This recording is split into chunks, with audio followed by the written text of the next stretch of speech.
Bonjour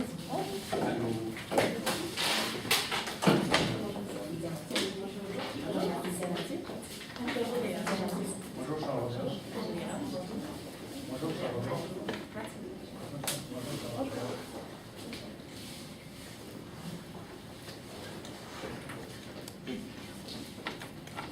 Veuillez, s'il vous plaît, dire votre numéro d'équipe à la caméra. J'ai 8. Merci.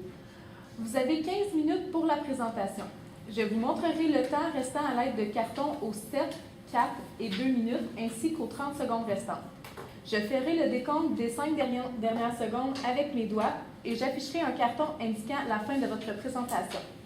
Une période de questions d'une durée de 5 minutes chronométrée suivra. Après les 5 minutes, j'annoncerai la fin de celle-ci. Si vous êtes en train de répondre à une question, veuillez brièvement conclure. Vous ne devez en aucun temps dévoiler la provenance de votre cégep sous peine de disqualification immédiate. Veuillez s'il vous plaît rester dans la zone de captation vidéo délimitée par le tableau blanc.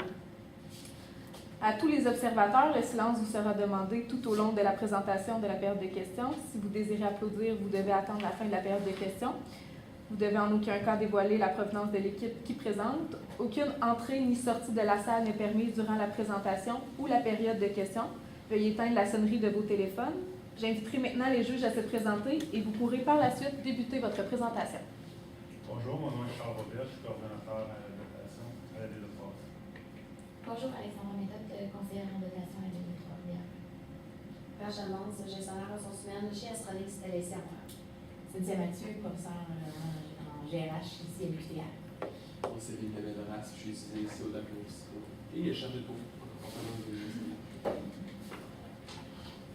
Bonjour à tous, j'espère que vous allez bien. Aujourd'hui, on a eu un mandat de la Ville de Trois-Rivières pour régler certains problèmes qu'il y avait dans l'organisation de la Ville de Trois-Rivières. Donc, on est venu vous présenter ça tranquillement. Nous sommes tous les trois des étudiants en gestion de commerce. Donc, le plan de la séance aujourd'hui, on va vous faire une légère présentation de la Ville de Trois-Rivières, quelques informations par-ci par-là. Ensuite, une introduction à l'organisation elle-même de la Ville de Trois-Rivières avec ces informations.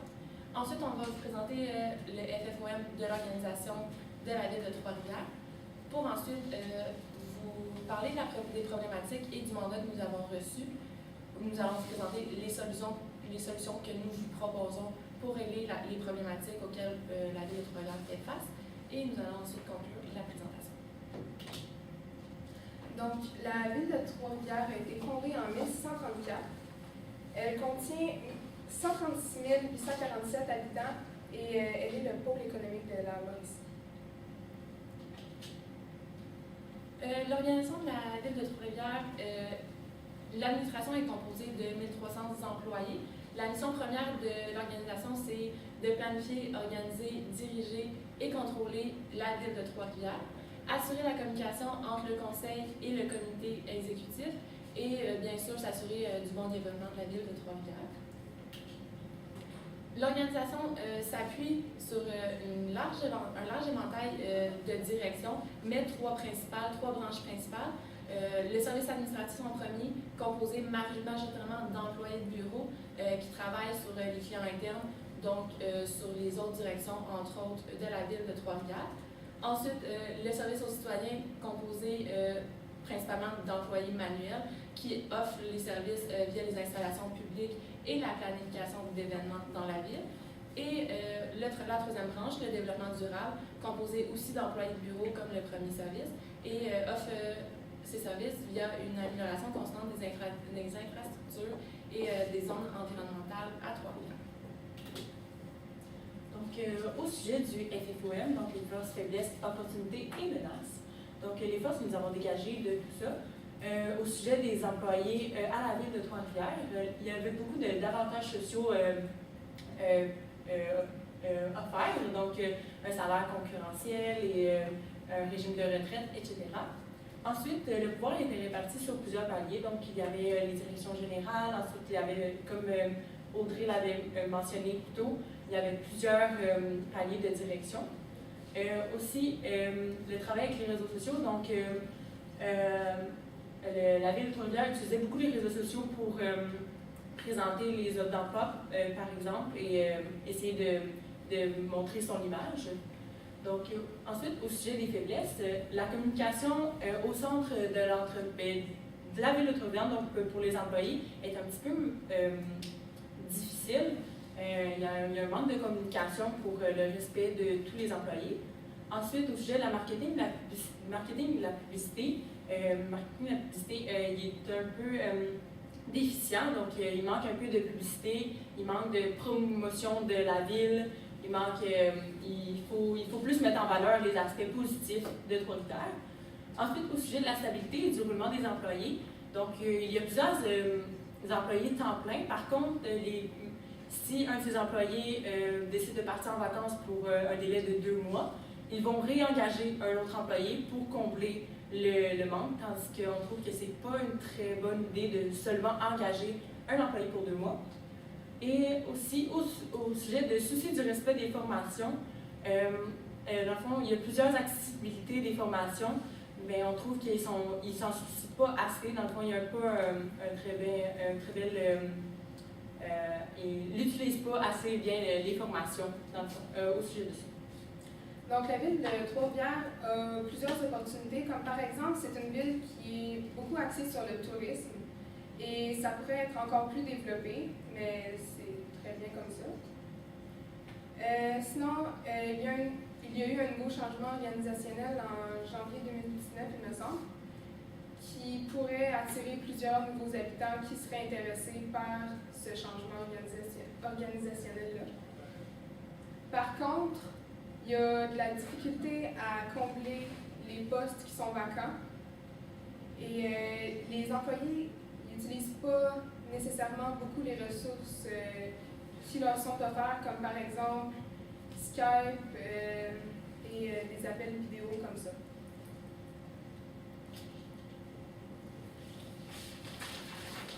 Donc, les problématiques que nous avons retrouvées sont entre autres le recrutement des nouveaux employés, le milieu de travail qui est déficient en quelque sorte, on va pouvoir vous expliquer ça, et la préparation des gestionnaires suite au virage 2.0.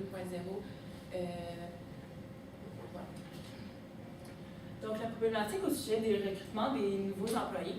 Donc, on trouvait qu'on avait un exemple dans notre mandat d'une fiche d'offre d'emploi qu'il y avait. Donc, on trouvait qu'on pourrait créer une nouvelle fiche d'emploi parce qu'il y avait beaucoup d'exigences pour les postes.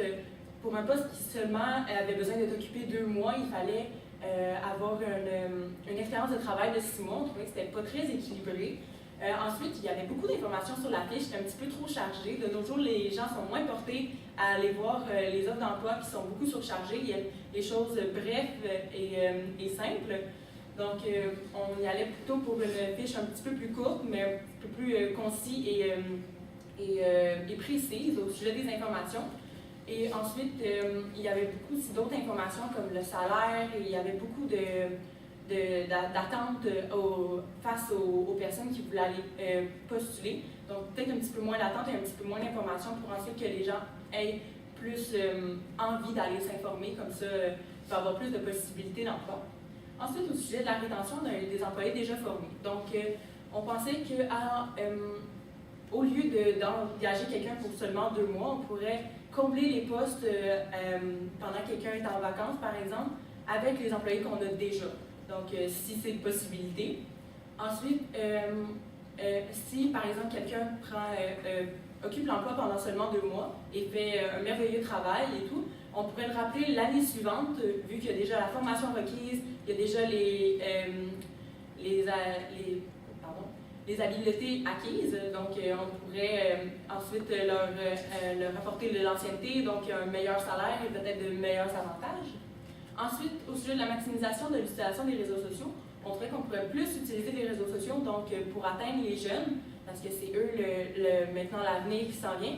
Donc, pour les atteindre un petit peu plus, parce que les jeunes sont de nos jours plus sur les réseaux sociaux.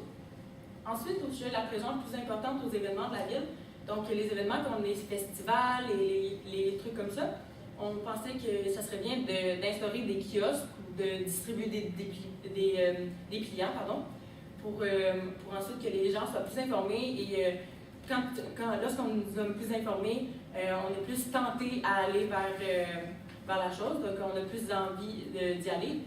Ensuite, changement de la perception que la ville donne d'elle-même, donc de faire de l'autopromotion, parce que la ville, elle se situe comme étant une ville touristique.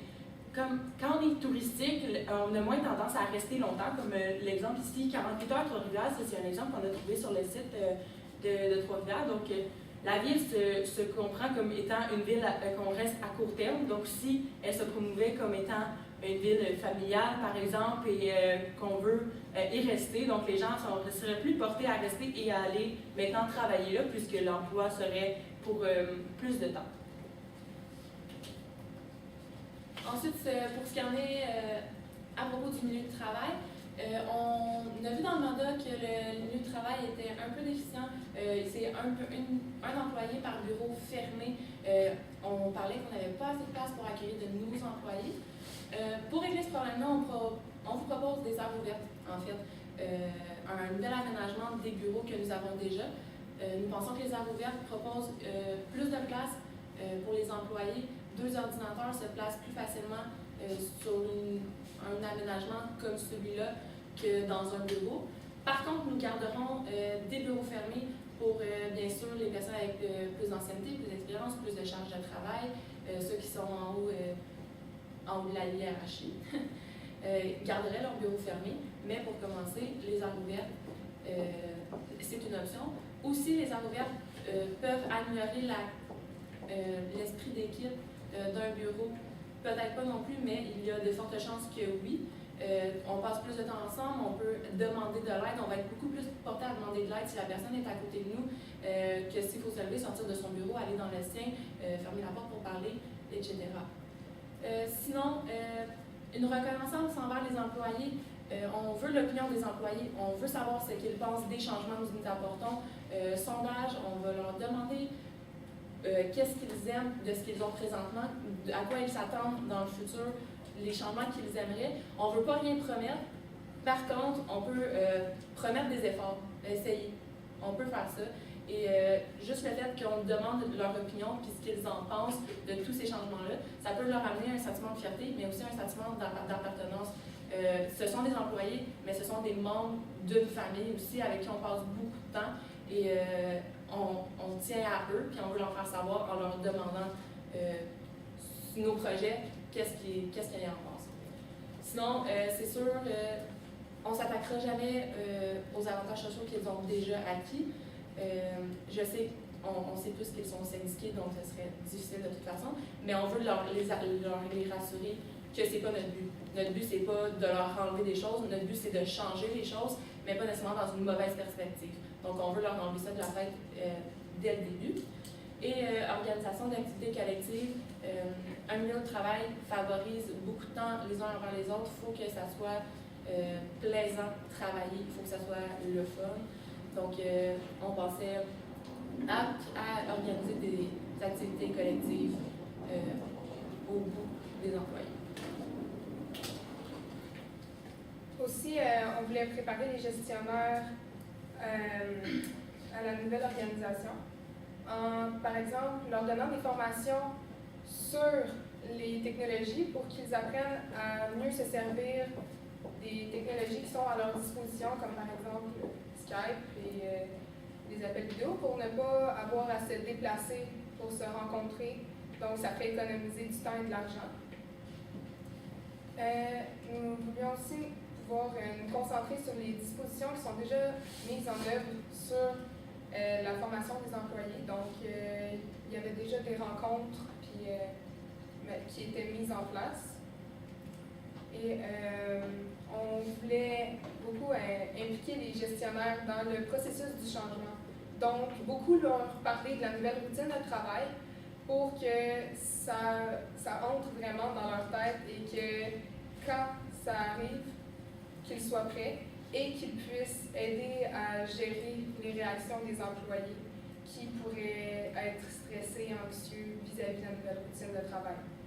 Juste ajouter un point, donc selon la formation des gestionnaires, donc comme Mathilde disait, si on donne la formation aux gestionnaires, ensuite ça va pouvoir découler jusqu'aux employés Et comme ça, si les gestionnaires savent ce qu'ils font, ils vont être confiants. Donc, ça va pousser les employés à croire en eux et les envoyer directement dans le bon chemin. Donc, tout le monde va être confiant, tout le monde va être heureux, puis ça va bien aller. Ça donne aussi un lien de confiance entre l'employé et le gestionnaire. Quand un gestionnaire est bien formé, il peut montrer le travail à un employé. L'employé est plus porté à demander de l'aide et tantôt on parlait du milieu de travail. La confiance dans un milieu de travail, c'est très important. Si on a besoin d'aide, il faut être capable de demander à quelqu'un. Puis quand on a confiance en ses gestionnaires, en ses supérieurs, ça améliore grandement le travail. Au sujet des impacts possibles et évitables, donc avec les solutions qu'on a données, on peut éviter tous ces impacts-là. Donc l'inquiétude, l'anxiété des gestionnaires, des employés, le mécontentement, le changement de routine soudain. Donc si on y va étape par étape et on informe les gestionnaires à toutes les étapes qu'on voulait établir. Donc ils vont être au courant tout au long. Donc il n'y aurait pas de changement soudain de routine. Donc ça va être vraiment un processus.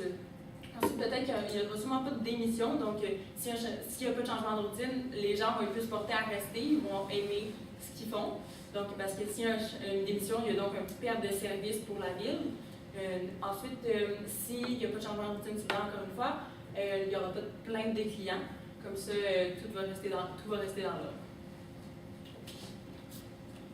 Donc, en conclusion, on s'est fait donner le mandat de trouver des solutions pour la préparation des gestionnaires pour le virage 2.0 de la ville de Trois-Rivières, le milieu de travail et son environnement, ainsi que...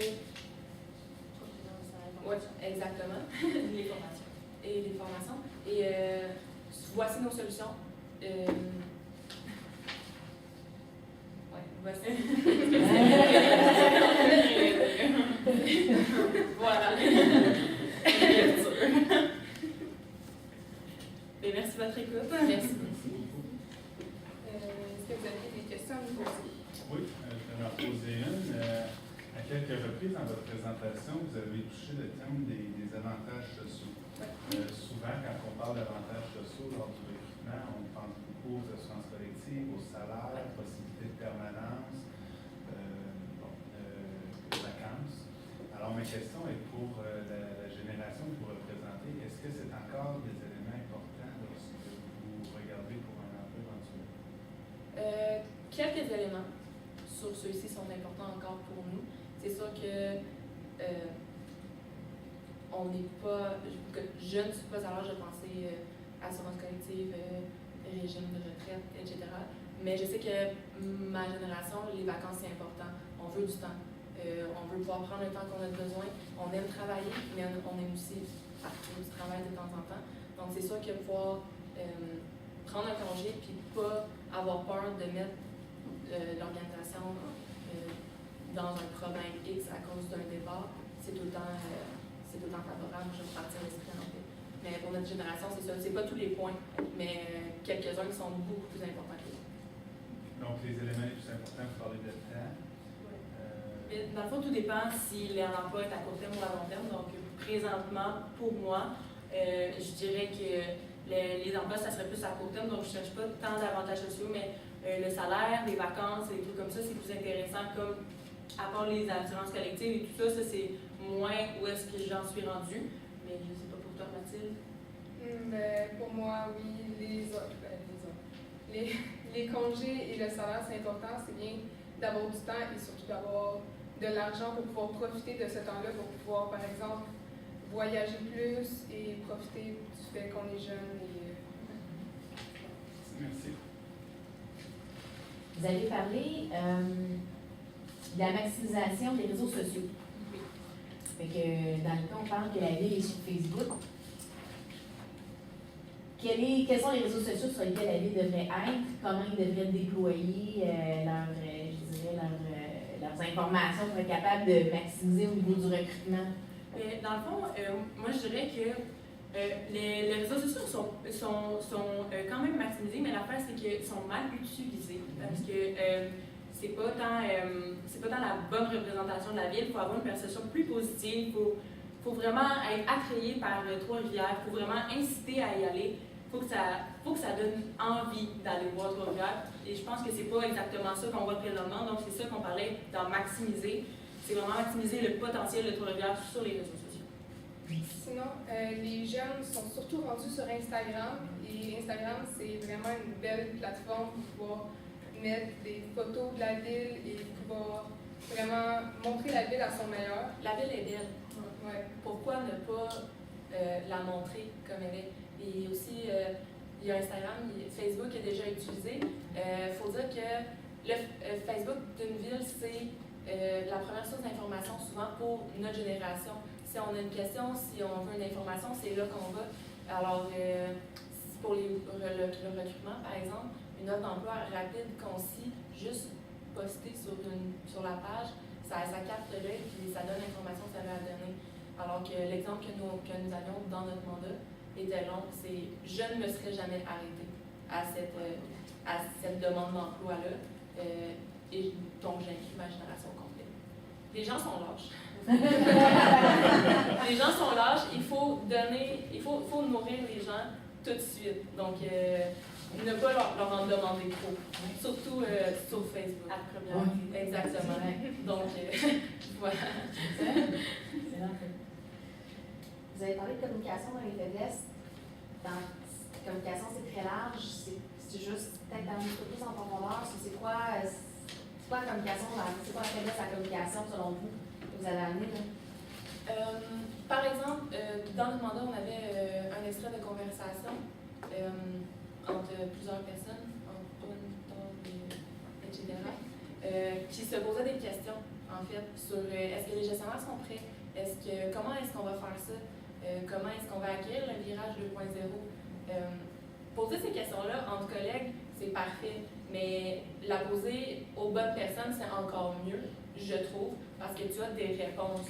Peut-être pas tout de suite, peut-être pas celles qui vont te plaire, mais des réponses quand même, ou un début de réponse seulement. Donc, par communication, je pense qu'on voulait entre autres dire de communiquer avec La les période de employés. questions est terminée. Avec les employés autour et ainsi avoir les réponses qu'il faut. Merci. Merci à la Pouvez-vous nous rappeler vos noms, s'il vous plaît?